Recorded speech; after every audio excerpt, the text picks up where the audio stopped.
வணக்கம்.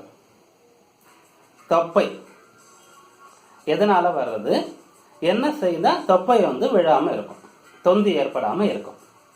நம்முடைய முன்னோர்கள் தங்களுடைய வாழ்க்கை நடைமுறையில் பழக்க வழக்கங்கள்ல நிறைய நல்ல விஷயங்களை வைத்து கொண்டிருந்தாங்க. அதனால் அவர்கள் ஆரோக்கியமாக இருந்தாங்க. அப்போயும் கூட தொந்தி இருந்தது. வயதானவர்களுக்கு இருக்கும். இப்போ மாதிரி பள்ளி பிள்ளைகளுக்கு கூட, சிறுவர்களுக்கு கூட தொப்பை இருக்கக்கூடிய ஒரு அமைப்பு முன்னால கிடையாது. அதற்கு காரணம் என்ன அப்படின்னு பார்க்கும்போது, அல்லது இப்போ நமக்கு தொப்பை ஏற்படாமல் இருக்கணும், அல்லது தொப்பை இதற்கு அதிகமாக ஆகக்கூடாது, இப்போ இருக்கக்கூடிய ஒரு அளவை தாண்டி போகக்கூடாது, தொப்பை வராமல் தடுக்கணும். அதுக்கு என்ன வழி அப்படின்னு பார்க்கும்போது, வஸ்திர பாப தோஷம் அப்படின்னு ஒரு தோஷம் இருக்கு. தோஷங்கள் நம்ம நிறைய கேள்விப்பட்டிருக்கோம். அதுல வஸ்திரங்களை ஒருவர் சரியாக அணியலன்னு சொன்னாலும் கூட ஒரு தோஷம் வருது அப்படின்னு சொல்றாங்க. வஸ்திரம் எப்படி அணியணும்? இப்போ வேட்டி கட்டணும், இல்லை இந்த காலங்கள்ல பேண்ட் போடுறோம் ஆண்கள். பெண்கள் புடவை அணியிறாங்க.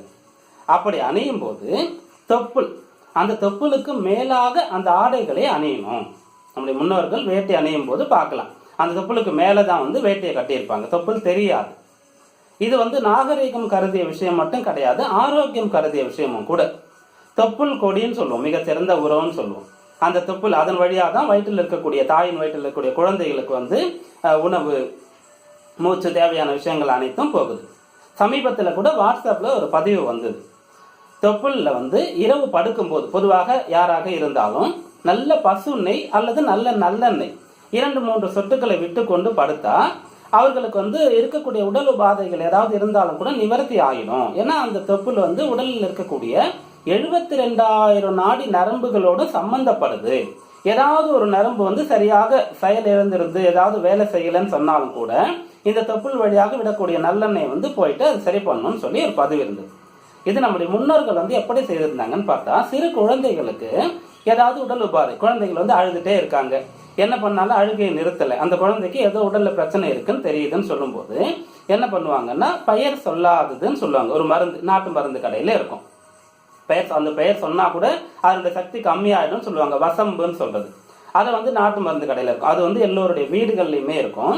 நல்ல நல்லெண்ணெயில விளக்கு ஏற்றி அந்த விளக்கினுடைய அந்த ஒளியில, அந்த விளக்கினுடைய அந்த உஷ்ணத்துல அந்த வசம்பை சுட்டு அதை நல்லெண்ணெயில குழைத்து அந்த மையை சிறு குழந்தைகளுடைய அந்த தொப்புளை சுற்றி வயிற்றுல போடுவாங்க.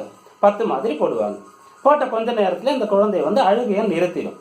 அதாவது எப்படி என்ன உடல் உபாதைனே தெரியல, ஆனா இந்த வைத்தியம் செய்யும் போது நிறுத்திடும். அப்படியாக அந்த தொப்புளுக்கு முக்கியத்துவமான ஒரு இடம் இருக்கு நம்முடைய ஆரோக்கியம், உடல்நிலை சம்பந்தப்பட்டதுல. அந்த தொப்புள் கொடியை அந்த தொப்புளை காற்று படுற மாதிரி அல்லது மிக வெளியில தெரிகிற மாதிரி விடக்கூடாது. ஆடைகள் அதற்கு மேலாக இறுக்கமாக அணியணுன்ற ஒரு பழக்கம் முன்னோரிடத்துல இருந்தது. வேட்டை அணியும் போதும் சரி, புடவை அணியும் போதும் சரி. அதனால தொந்தி ஏற்படாம இருந்தது. இப்போ ஆண்கள் பேண்ட், நாகரீகம் சொல்ற பேர்ல அந்த தொப்புளுக்கு கீழே எவ்வளவு முடியுமோ அவளை இறக்கி இடுப்புக்கு கீழே போடுறாங்க. அது நாகரிகமாகவும் இல்லை, பார்த்தாலும் கொஞ்சம் நமக்கு அசூசியா இருக்கு. பெண்களும் சகோதரிகளும் சிலர் லோகி போடுவேன்னு சொல்றாங்க. அதே போல நைட்டி அணியக்கூடிய ஒரு பழக்கம் இருக்கு. அதனால அந்த தொப்புள் கொடிக்கு மேலாக இறுக்கமாக அவர்கள் ஆடை கட்டக்கூடிய பழக்கம் இல்லாததுனால பெரும்பாலானவர்களுக்கு தொப்பை தொந்தி விடக்கூடிய அமைப்பு இருக்கு. அதனால நம்ம சரியான முறையில, நம்முடைய முன்னோர்கள் கடைபிடித்த முறையில நம்ம ஆடைகளை அணியும் போது வஸ்திர பாப தோஷம்னு சொல்லக்கூடிய ஒரு தோஷமும் ஏற்படாம இருக்கும், தொப்பையும் விழாம இருக்கும். அதனால இன்றிலிருந்து நாம் ஆடைகளை, ஆண்களாக இருக்கும்போது வேட்டி பேண்ட் எது அணிந்தாலும் தொப்புளுக்கு மேலாக இறுக்கமாக அணியணும். பெண்கள் புடவையும் கூட அந்த தொப்புளுக்கு மேலாக இருக்கிற மாதிரி கட்டணும். முடிந்த அளவிற்கு நைட்டியை தவிர்க்கணும். அதனாலதான் அதிகமான காற்று அந்த தொப்புள் வழியாக உள்ள சென்று தொந்தி ஏற்படுது. இதை நடைமுறையில் அனுபவத்துல தெரிஞ்சுக்கணும் சொல்லும் போது, அந்த பிரசவ காலம் முடிந்த தாய்மார்கள் அந்த சமயத்துல வயிற்றை சுற்றி இறுக்கமாக ஆடைகளை கட்டுவாங்க. அப்படி கட்ட தவறிட்டா அவர்களுக்கு குழந்தை பிறப்புக்கு அப்புறம் அந்த தொப்பை விழும். அதனால இதுல இருந்து இந்த வஸ்திரபாப தோஷம் என்ற தோஷம் ஏற்படாம இருக்கும், பார்க்கவும் நாகரிகமாக இருக்கும், தொப்பையும் விழாம இருக்கும். தொப்புளுக்கு மேலாக நாம் ஆடைகளை அணியக்கூடிய பழக்கத்திற்கு வருவோம். நன்றி, வணக்கம்.